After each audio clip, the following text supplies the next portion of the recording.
Dans cette vidéo, nous allons travailler sur la notion de contenance et de volume. Nous avons déjà étudié les formules de calcul du périmètre d'une figure, notamment du périmètre d'un rectangle. Le périmètre d'un rectangle se calcule en ajoutant la grande longueur plus la petite longueur et en multipliant le tout par 2 pour avoir la mesure du tour du rectangle. De la même façon, pour un carré, il suffit de multiplier la longueur d'un côté par 4.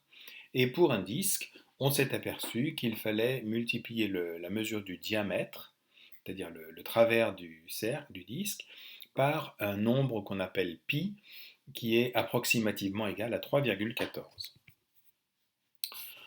Pour calculer l'aire d'une figure, c'est-à-dire la surface comprise à l'intérieur de la limite de la figure, on a vu qu'il suffisait pour un rectangle de multiplier la grande longueur par la petite longueur.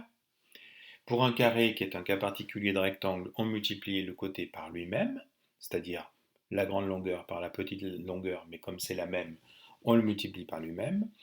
Pour l'aire d'un disque, on a vu qu'il suffisait de multiplier la mesure du rayon du disque par lui-même et par le nombre pi.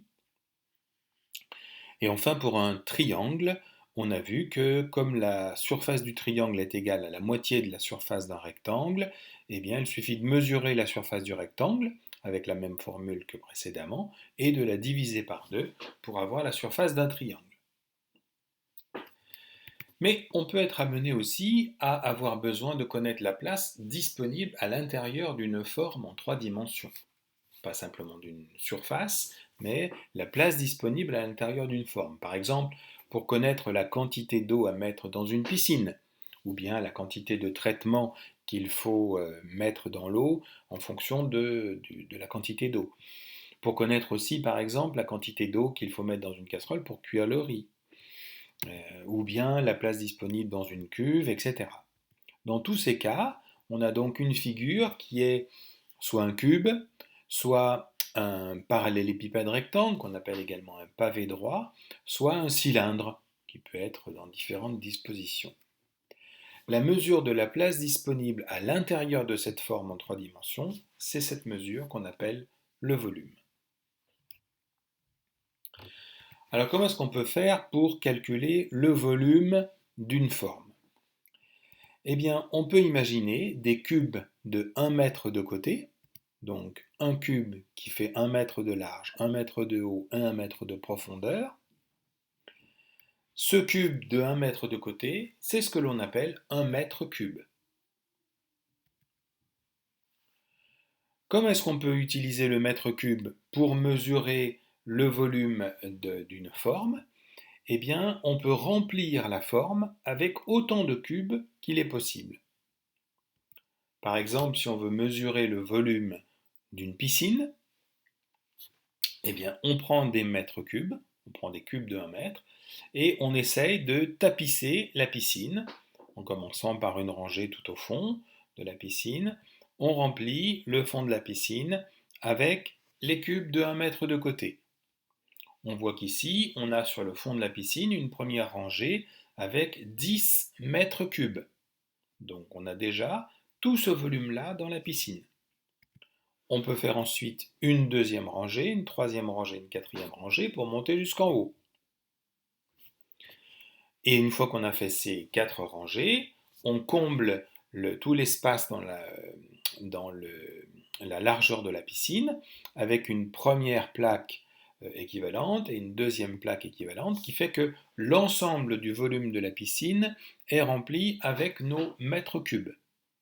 Et il suffit à ce moment-là de compter combien on a mis de cubes de 1 mètre de côté à l'intérieur de cette piscine. Ici, on a 10 cubes par ligne, une ligne de 10 cubes. On a 4 lignes en hauteur et on a 3 rangées en profondeur de lignes. Donc au total, on a 10 fois 4 fois 3, c'est-à-dire 40 fois 3, c'est-à-dire 120 cubes. On a donc une piscine d'un volume de 120 mètres cubes. 120 mètres cubes s'abrège de cette façon-là. Comme on a vu précédemment pour les mètres carrés, on écrivait le symbole du mètre M avec un 2 en exposant. Ici, on écrit le symbole du mètre M avec un 3 en exposant, qui signifie 120 mètres cubes.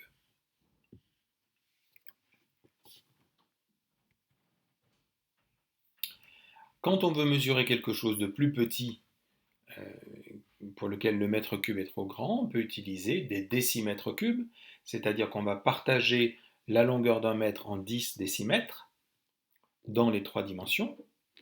On peut utiliser également des centimètres cubes, des millimètres cubes, etc. Et pour ce qui est plus grand, on peut utiliser des décamètres cubes, des hectomètres cubes, mais à ce moment-là, ça finit par faire des volumes très importants et c'est assez rare d'avoir à utiliser ces mesures-là. Alors il faut faire attention à un point particulier, c'est que les correspondances ne sont pas les mêmes entre les mètres, décimètres, centimètres, millimètres et entre les mètres cubes, les décimètres cubes, les centimètres cubes, les millimètres cubes.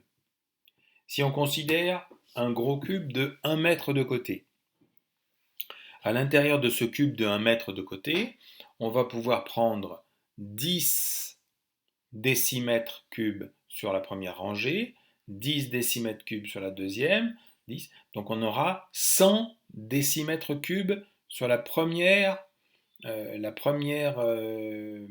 hauteur. Ensuite, on aura 10 fois ces 100 décimètres cubes. Donc au total, on aura pour 1 mètre cube 10 fois 10 fois 10 décimètres cubes. Donc 1 mètre cube est égal à 1000 décimètres cubes. De la même façon, un décimètre cube, c'est 10 fois 10 fois 10 centimètres cubes.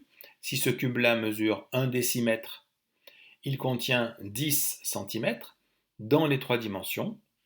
Et donc, 1 décimètre cube, c'est égal à 1000 centimètres cubes. Et maintenant, si on veut comparer le mètre cube avec le centimètre cube, eh bien, 1 mètre cube est égal à 1 million de centimètres cubes. C'est-à-dire que pour ce cube de 1 mètre, chaque petit cube représentera 1 décimètre cube, et à l'intérieur de ce cube de 1 décimètre cube, on aura encore 1000 centimètres cubes.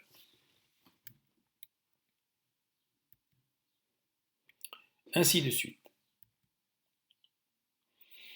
La formule de calcul du volume est toute simple.